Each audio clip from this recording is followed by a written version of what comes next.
Yes, Question. The first one is, in our law system nowadays, there's a legal maxim, and I believe it applies also in Islam, that someone is innocent until proven guilty, right? Yeah. So, say for instance, you are representing a client, say he's a perpetrator, he's a criminal. So, to what extent that you can represent him? Say, for example, he killed someone purposely, and you, as a lawyer, you have the obligation to represent him with whatever you can. So, to what extent that you can, maybe you can reduce the punishment or whatnot. You know that he's guilty, yeah, he's guilty, but then somehow maybe you have the ability in twisting the facts or whatever it is, so you can reduce the punishment. So yeah, that's why one of the most dangerous job is to be a lawyer. To study law is nice. Study law is nice. Study law is nice. I'm not doing advertising for my faculty, but law is nice. Yeah, very nice, very excellent. But the problem is, in this life, it is hardly to study these type of things and you don't find a job. The only way you cannot find a job is if you are extremely honest person who believes in Allah subhanahu wa ta'ala, who fear the day he's going to see Allah subhanahu wa ta'ala. Yes, then you will stay a very long time. Because this type of thing you study, you finish, every job you are going to handle is very risky. You handle what? A judge, you become a judge. Oh, mashallah, very nice. They paid you a big amount of money. Remember what the Prophet said. He said, if you are appointed to be a judge, definitely the one who appointed you, he slaughtered you without using knife. So imagine you slaughter an animal and you bring, you bring stone which is not sharp. You put on the neck, you keep on going till the skin cuts. How much punishment this animal went through? Only Allah subhanahu wa ta'ala knows. This is the nature of someone who is a qadi in a court. Big problem. One of them, he was big oppressor. He was big oppressor, oppressing others. One day he became a judge. People, they are congratulating him. They are just congratulating him with tongue, but in the heart they are laughing. Alhamdulillah. But another person was honest to him. He went to him, he said, few lines of poetry. He said, there is no zulm that you did not do. You're the worst of everyone. And alhamdulillah, now they slaughtered you without sikin. I wish inshallah one day they will slaughter you with sikin also. And this is true.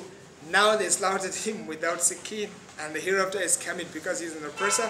Allah subhanahu wa ta'ala started punishing him from this world before he reached Allah subhanahu wa ta'ala. So the same thing you said about the lawyer. I will give you just one example. A group of people, they killed someone. Islamically, what is the law of Allah? We have to bring them, all of them, and cut off their head, all of them. If a million people they kill one Muslim, that means they have to die. Oh, Omar said when they killed someone in Yemen, he said, Wallahi law tamala alayhi ahl Sana'a laqataltuhum jami'an. He said, if the people of Sana'a, this is the capital city of Yemen, they cooperate in killing one person among the Muslims, I will kill them all. That's Islam. So they bring one lawyer, they got one of the killers. So he came to the court. So they asked, the lawyer came. As soon as he get into the court, he said, can I have broom? They gave him broom. What is he going to do? This is not, childish. He asked for broom, they brought broom for him. They just waited to see what is he going to do. He was patient, he waited till a fly came. He took the broom, hit the fly, and the fly died. He said, okay, I just want someone to come and show me which part of the broom killed the fly.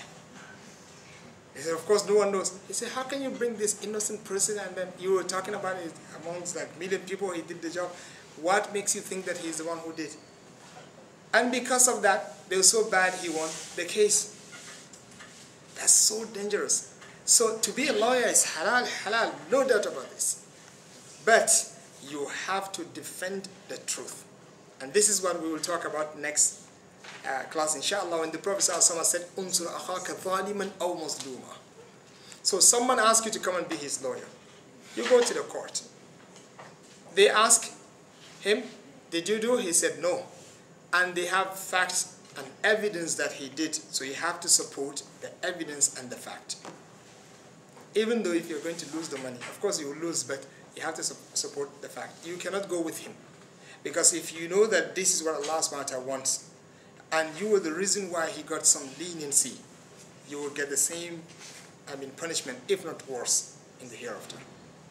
So that's why if someone commits a crime, and you are the lawyer, if you, from the beginning, before you go to the court, ask him, give me the evidence that you are innocent, you don't do anything.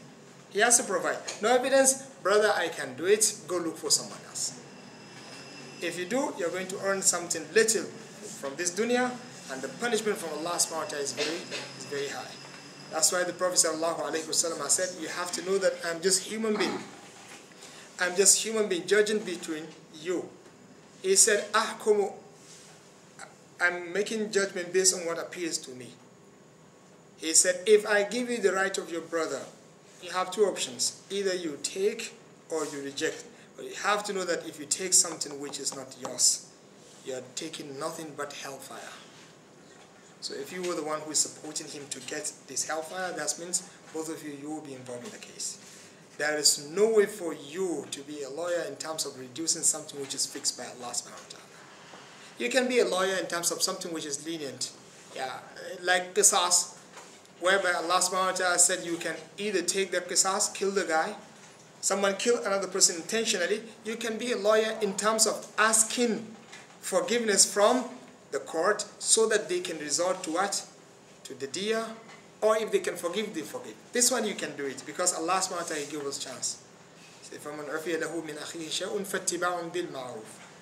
He said you can forgive.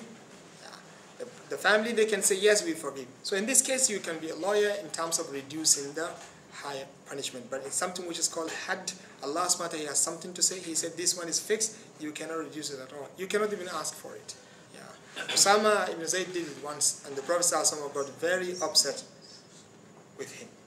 When one woman, she stole, and they were looking for someone to intercede for her, and there wasn't anyone except Hibbun Nabi sallallahu alaihi wasallam. So they said, Usama, the Prophet ﷺ really loved him. We have to go and talk to him. He can talk to the Prophet ﷺ, and the Prophet ﷺ can listen. Because this woman, she's coming from one of the highest tribes among the Arabs. How can they cut off their hand? So he talked to the Prophet ﷺ. The Prophet ﷺ got very upset, and he talked to the people. He said, you have to know the people before you, they were destroyed because when a rich person stole amongst them, they would never apply the law of Allah. And whenever a poor person stole among them, they will apply the full force of the law of Allah subhanahu wa ta'ala. And then he said to them, if my daughter Fatima is to steal, and the facts can be established upon her, against her, I will cut off her hand. That's the law of Allah subhanahu wa ta'ala. No intercession is had. Had should be kept. Even the Prophet ﷺ cannot stop it just like this. So you have to keep it in the way it is. So if you're a lawyer, these are the boundaries, these are limits. You are just supporting the truth wherever it is. You have to support the truth wherever it is. That's why someone has to be very, very careful. Before you go to the court, make sure that, yes, this person is right. At least according to you. Because maybe sometimes when you go to the court, based on the evidence provided by others, you will find that, yes, you are wrong. This guy did not explain to you that much.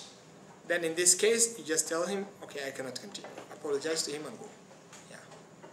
Even though if you're going to lose everything, it's better for you to lose than insisting upon something which is going to put you into trouble with Allah subhanahu wa ta'ala. So law people, you have to be very, very careful. Study, don't stop. Do it, but be careful.